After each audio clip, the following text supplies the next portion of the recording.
प्रश्नोत्तरी की श्रृंखला प्रारंभ कर रहा हूं। आज लॉ कॉलेज की स्टूडेंट को स्टूडियो में बुलाया है।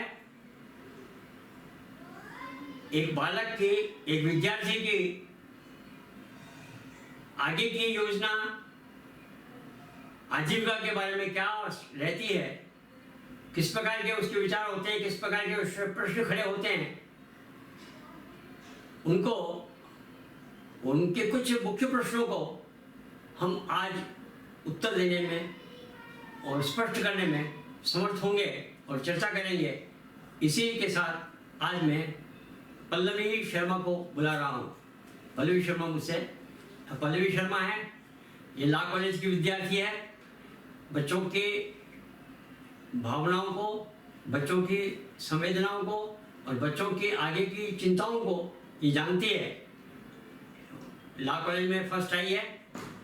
अब इसके प्रश्न के अनुसार मैं कुछ उत्तर कुंडली में देने का यत्न करूंगा और किस प्रकार से कुंडली में उनका दिग्दर्शन किया जाए, कैसे उनको देखा जाए, कैसे पता लगाया जाए कि ये प्रश्न का उत्तर कैसे हो, उन प्रश्नों के उत्तर को किस प्रकार से सरल करें, इस बारे में आज हम चर्चा करेंगे।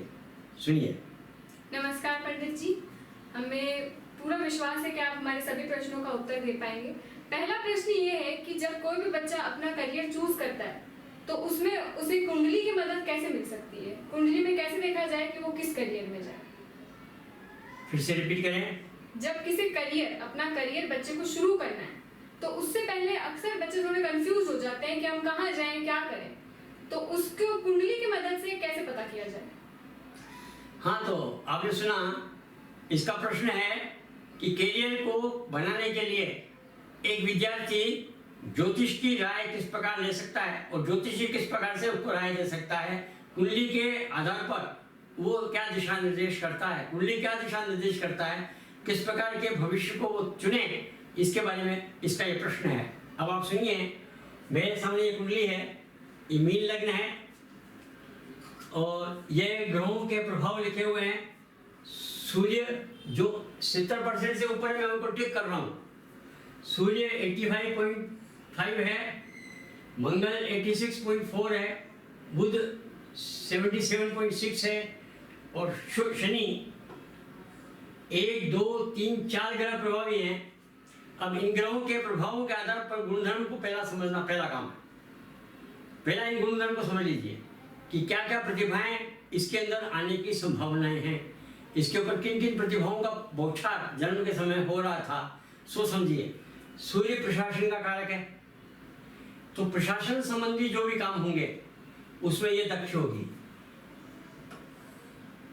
मंगल मोटिवेशन है, मंगल का मोटिवेशन सभी तरफ हो जाता है।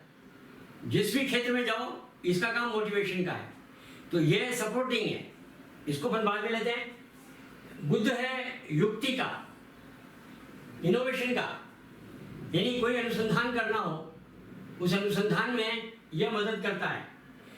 जैसे वैज्ञानिक होते हैं या ये लॉ कॉलेज के विद्यार्थी है, मैं उसके साथ बताऊं कि लॉ के अंदर जो अनुसंधान होते हैं, नए कानून बनते हैं, नए कानून में क्या विचार किया जाए, इस पर जो चिंतन होता है, इस पर पुस्तक लिखने का काम होता है, इस पर पुस्तक लिखने का काम ये करवा सकता है।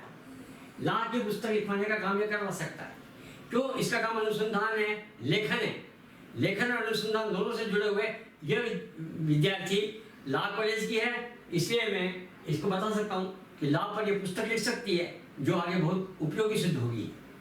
इसके बाद देखें, लॉ का अधिष्ठाता शनि, ये कानून का अधिष्ठाता है, विधि विधान का अधिष्ठाता है। तो विधि विधान का अधिष्ठाता शनि है, इसका मतलब इसके अंदर ये प्रतिभाएं तो हैं कि यह कानून की शिक्षा लेकर कानून के पुस्तक को लिखने में समर्थ हो सकती है, अथवा क्योंकि शनि सूर्य भी प्रभावी है तो न्यायाधीश भी बन सकती है। यह संभावना है। अब अपन कुंडली पर आते हैं, तो कुंडली क्या कहती है, इसको भी थोड़ा ध्यान दे देते हैं। देखिए, कुंडली में यहाँ 9 भाव है, इसके दृष्टिकोण मुझे अभी पता नहीं है। फिलहाल में ये गुरु सलाहकार है, गुरु का प्रभाव मध्यम है, तो ये सलाहकार बन सकती है, लीगल एडवाइजर बन सकती है। पहली बात, ये कर्म का स्थान है मंगल, यानी ये कर्मठ है, जिस काम को लगती है उसको पूर्ण करने में पूरी तन्मयता से पूरा करती है, इसलिए ये इसको सहायक सिद्ध होगा। ये भाग्य स्थान में मंगल बैठा हुआ कहाँ है? मंगल का स्थान अष्टम में चला गया। अष्टम में होने से हम मानते हैं कि अष्टम स्थान बुरा स्थान है, खराब स्थान है। तो ये एक प्रकार से हो सकता है कि शरीर के अंदर रोग पैदा कर दे, उस हिसाब से तो ये खराब माना जा सकता है। परंतु एक बात ध्यान रखें, अष्टम स्थान गुप्त स्थान है, रहस्य का स्थान है। तो इसका अष्टम स्थान में जाना ये बताता है कि रहस्य की खोज के अंदर, और आपको बताऊं कानून की दृष्टि से जो रहस्य की खोज करते हैं सीआईडी होते हैं, ये इसके लिए बहुत बड़ा क्षेत्र है, क्योंकि रहस्य के स्थान में मंगल बैठा है और मंगल का पावर बहुत पावरफुल है। ये इसको मोटिवेट कर सकता है कि खोजबीन करने में।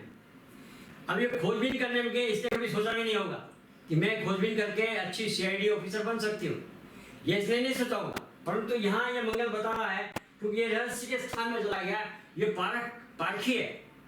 ये पारखी होने के कारण इस विद्यार्थी में रहस्य के गुण और भविष्य को जानने की, किसके अंदर क्या, किसके मन में क्या है, इसको जानने की एक ताकत इसके अंदर है, ये प्रतिभा इसके अंदर है। ये ज्योतिष के आधार पर मैं बता रहा हूँ। तो ये प्रतिभा इसके काम की है, भाग्य स्थान का मालिक होकर के। वैसे तो अनैतिक कार्यक्रमों में इसको माना जाता है कि भाग्य स्थान का मालिक चला जाए, अनैतिक होता है। परंतु यहाँ अनैतिक के स्थान से नहीं, हमको विश्लेषण करना है कि इस विद्यार्थी का, और विद्यार्थी में इसकी मनोकामना आगे के आजीविका के बारे में, आजीविका के बारे में मंगल रहस्य के स्थान में चला गया, तो रहस्य की खोज करने में ये बहुत प्रभावी सिद्ध होगा, उसका मोटिवेशन भी है। इसलिए ये सोच भी नहीं रह सकती होगी कि मैं एक सीआईडी ऑफिसर बन सकती हूँ और बड़े पद पे पहुंचूंगी।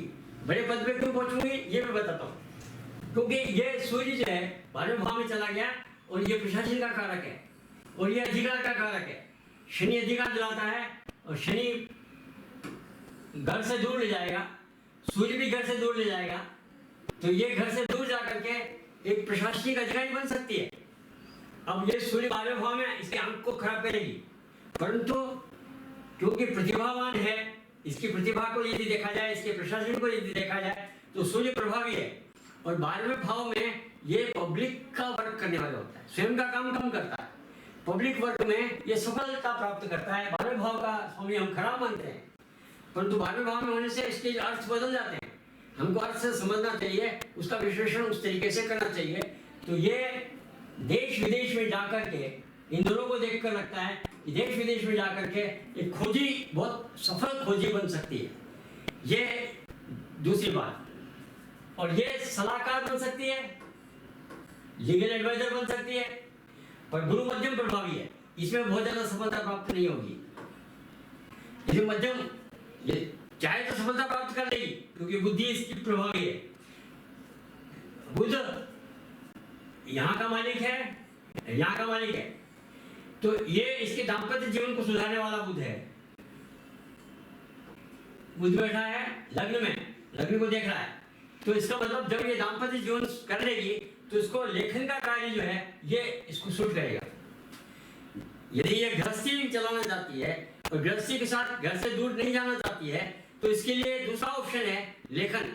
तो ये कानून का लेखन यदि करेगी तो ये सुख पाएगी। मन इसका इसके मन का स्थान है, ये मन का और दाम्पत्य का रिलेशनशिप और दोनों को बनाए रखना चाहती है, तो इसका मन आनंद प्राप्त करेगा।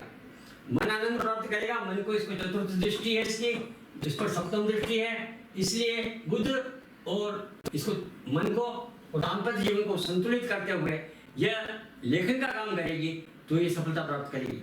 ये हम दिशा निर्देश करते हैं, हम कोई निश्चित नहीं बता सकते ये कदम चलोगे तो ये हो जाएगा, ये कदम चलोगे तो ये हो जाएगा। हमारा यहाँ सबसे पहला ये दृष्टिकोण है कि ये जो गुण धर्म है, व्यक्ति के जो प्रभाव हैं, उस व्यक्ति के प्रभावों को देखते हुए हम कुंडली का विश्लेषण करें और उसको संभावनाओं का बताएं कि ये संभावनाएं हैं, कौन सी संभावनाएं प्रथम प्राथमिकता ली हुई है, कौन सी संभावनाएं उसके बाद क्या आती है, कौन सी संभावनाएं उसके बाद आती है, गृहस्थी और सामाजिकता सबको देखते हुए कौन सा व्यवहार उपयुक्त और उचित होगा, यह निर्देशन हम ज्योतिष के माध्यम से कर पा रहे हैं। ऐसा इसका स्पष्ट उत्तर मिलता है।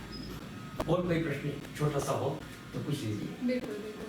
हम बच्चे जो होते हैं वो अक्सर कंपटीशन एग्जाम देना चाहते हैं या किसी का इंटरव्यू होता है तो वे जानना चाहते हैं कि उन्हें उसमें सफलता मिलेगी या नहीं मिलेगी, तो वो हमें कैसे पता चल सकता है कुंडली के माध्यम से, ये आप हमें बताएं। ठीक है, तो इस प्रश्न का उत्तर देकर मैं आज मेरा विवेचन यही समाप्त करूंगा और फिर अगले किसी चर्चा में हम विषय को आगे से आगे बढ़ाते चले जाएंगे।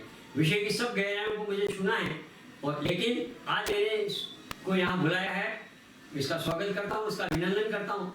इसके दूसरे प्रश्न का भी उत्तर मैं आपको दे देता हूँ जो ज्योतिष के माध्यम से दिया जाता है।